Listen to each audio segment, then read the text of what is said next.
All right, guys. I'm exhausted.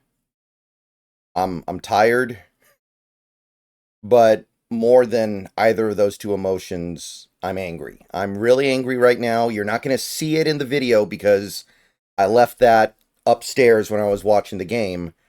But believe me, I am angry right now.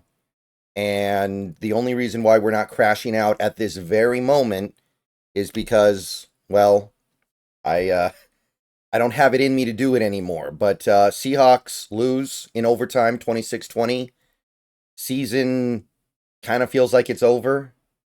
And there's not much to say except that right now, for this moment, being a fan of this team is exhausting.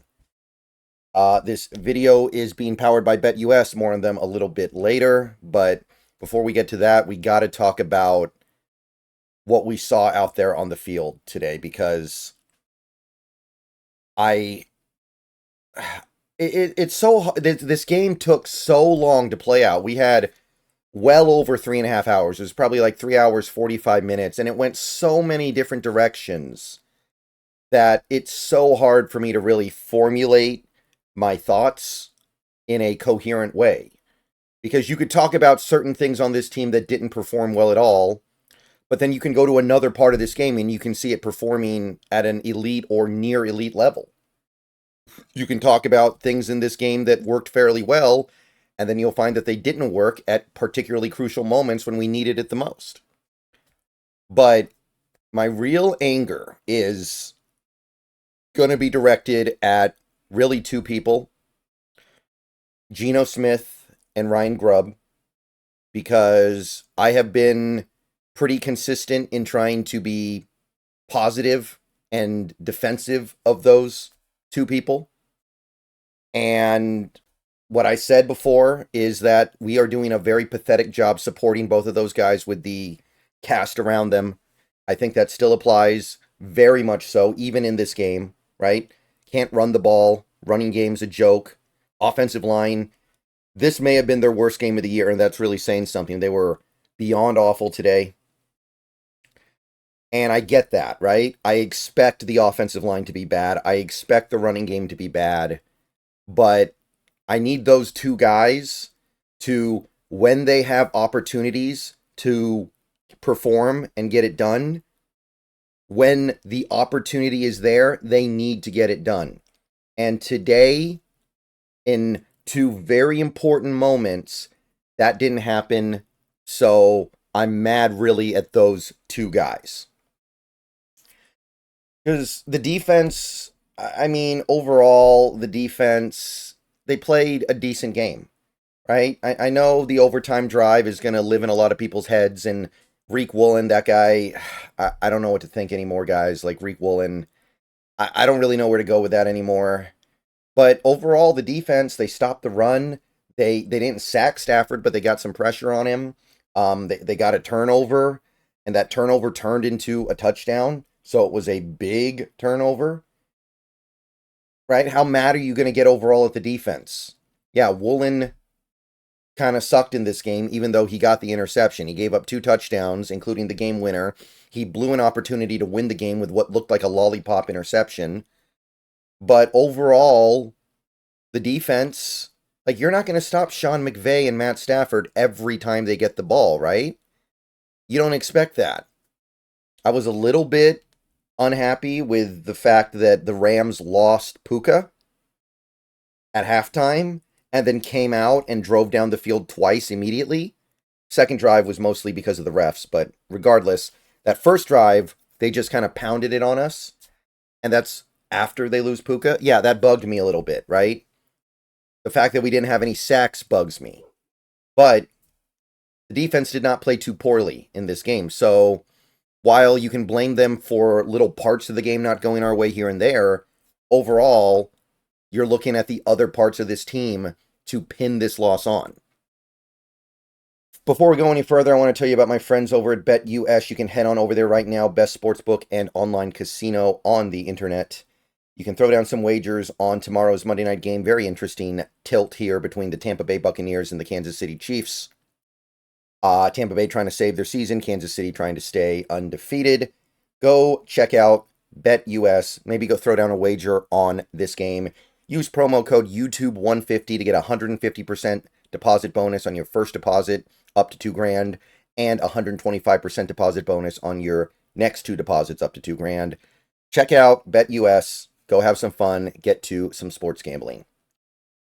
All right. So, like I said, defense, I'm going to be relatively cool with them today. There were some penalties. I know. Some of the penalties were garbage, by the way. I'm going to go ahead and say that right now. Derek Hall had a penalty on him that was crap. Woolen had a penalty on him that was crap. So, I can live with the way this defense played for sure.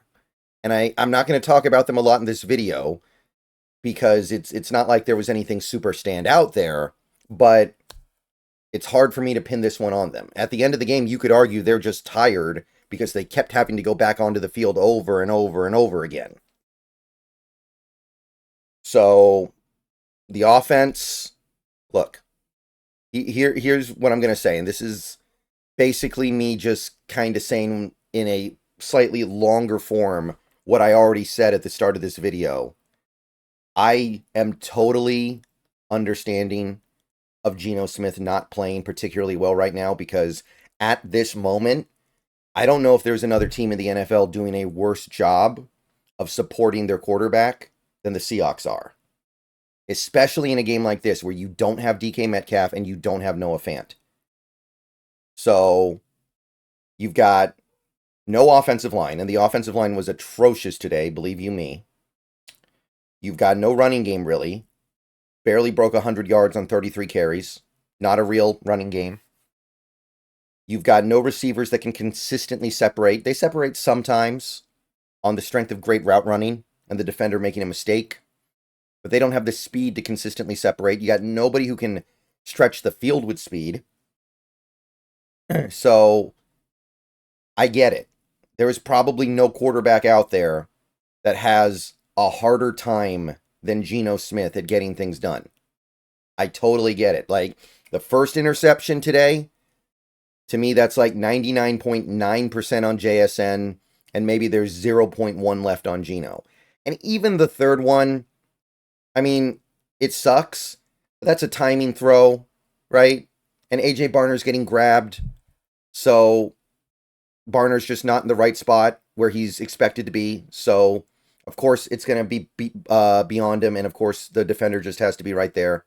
Okay? I'm not talking about that. That second interception where I know Byron Young hit his arm. But you didn't need to do that. You didn't need to do that. It's first and goal from the 5. You're getting pressured. JSN's not open. Throw it away or maybe even take the sack. A field goal's okay there. And even if a field goal isn't okay there, we can still get our second down and our third down opportunity. So first and goal from the 5, there's no need to lob it up like that. And that is what really has me angry right now. When Geno Smith throws an interception because JSN lets it bounce off his hands, or the ref misses illegal contact or holding, or because nobody could get open and he tried to fit into a super tight window because it was third down, I get it. Right now, I totally understand all that, and I don't dog on Geno for that. But that second interception, when there's still plenty of game left, it cannot be happening. And that is what has me actually mad. The first part, right? Because at the end of the day, Geno Smith is the reason why this game wasn't a Seahawks victory in regulation. But he's not the reason why the team lost in overtime, right? So there's a second half here.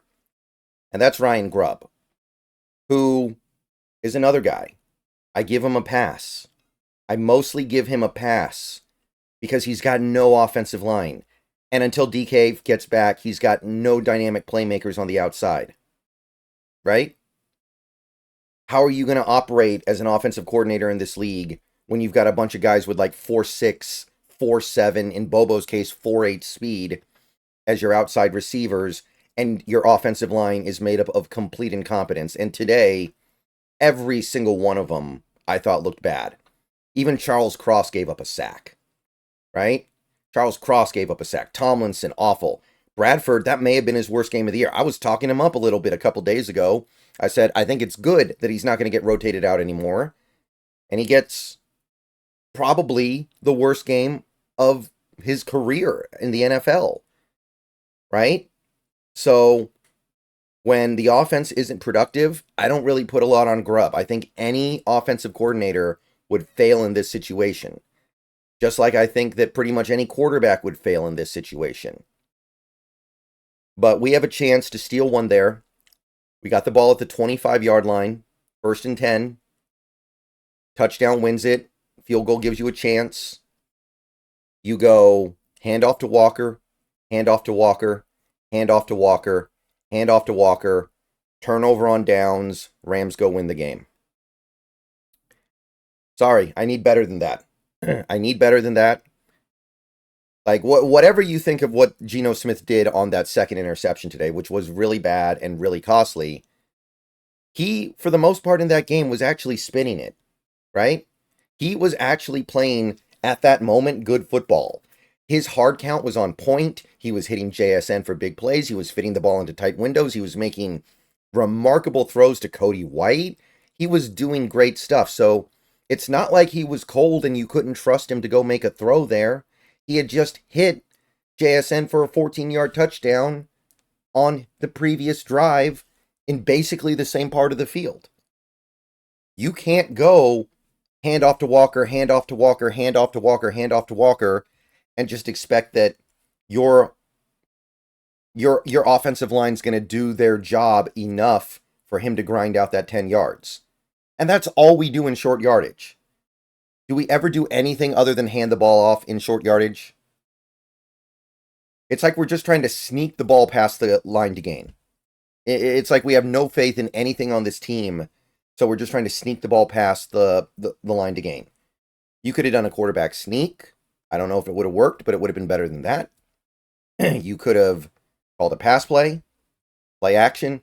You ran the ball a lot today. You didn't run it effectively, but you ran the ball a lot, so play action should be able to work a little bit in that situation. You got guys like JSN and AJ Barner, who did end up having good days today, relatively speaking. I know they both had drops, but they were playing well as that game winded down. And that's the best you can do. Just run the ball to Walker 4 times and hope he gets the 10 yards, even though he's got abominable run blocking. Sorry, I needed better. And this is a trend that I've seen throughout a lot of this season, where it just feels like he doesn't really have anything for short yardage beyond give the ball to Walker and cross your fingers that the defenders miss tackles, because the offensive line isn't going to do any blocking. Those are really the two guys, right? Like, the offensive line sucks. They're terrible. They don't know what they're doing. We might have the worst offensive line in football, but I'm kind of used to it, right? I totally went into this game expecting it to be a little bit of a crap show, and it was. Can't run the ball, which is going to happen when you have no offensive line. I get all that. But when the opportunity is there for Geno, and he does that, probably the worst play as a starter for the Seahawks since he got here, then I got to get mad about it, because he's trying to get paid, right? He hasn't gotten paid yet. He's trying to get paid. You go out there and you deliver when the opportunity is there for you to deliver. If we score on that drive, I'm pretty confident we win that game, because the defense actually locked down pretty well in the fourth quarter. And I don't think they were going to give up much until they got tired, which is probably what happened in overtime. And look, I want this to work. I want this to work. I want this to work with Mike McDonald and Ryan Grubb and Geno Smith and DK Metcalf. And I want this core to work. But as this year has gone on, it started to feel like it's not going to work, because the foundation, well, maybe it'll work with McDonald, but it's starting to feel like it won't work with the other guys. And before this game, I would have put that pretty much entirely on the fact that the foundation around those guys is so weak. Today, at least some of it goes on them. And I don't know how to feel about that except just mad, right? And again, I want to stress this. Geno Smith made some great throws in this game, made some great decisions. The hard count was awesome. He got the Rams like, what, 3 or 4 times on hard counts alone, which was a big reason why we were able to get the points that we got. The throw to Cody White to basically save the game on second down was big time stuff. Some of the throws to JSN were money.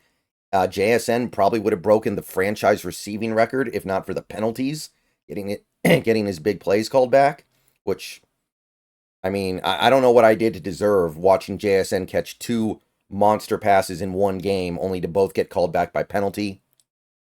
I don't know what I did to deserve that, but I guess I did something.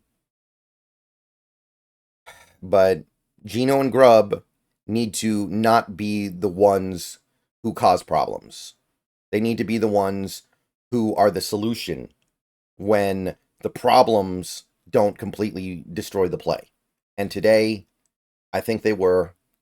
And now it just kind of feels like we're playing out the string. And I'll be honest, I don't know how much interest there's going to be from the fan base going forward. We got this bye week coming up, but we've now lost 4 straight home games. We've kind of embarrassed ourselves in at least a couple of those home games, arguably all of them. It depends on what you think embarrassment means. And we've now lost 2 games in the division. We're now 1-4 in the conference. It'll be hard to blame people if they say, wake me up in the offseason, wake me up when free agency starts or the draft starts or whatever, because the team isn't even really, I mean, early in that game, and I know the early part of that game was a million years ago, so nobody even remembers it anymore, I think. But did you get the sense that team was even remotely prepared? We got Connor Williams snapping the ball too high. I think one of the snaps, Geno probably still could have caught it, but the second one, way over his head again after he did this last week. You got all these pre-snap penalties. George Fant gets injured after less than a quarter. How do you get injured after less than a quarter twice in one season? The drops, we had 3 early drops. The JSN one, which was a massive turning point in this game. We're lucky it didn't cost us more than it did. It doesn't look like, it doesn't really feel like they're even, I don't want to say it's lackadaisical effort, but it just feels like they're not really taking this that seriously. So I don't know what's coming up here. Thank you to BetUS for sponsoring the video. See you guys later in stream, but who wants to talk about this team right now? Go Hawks, I guess.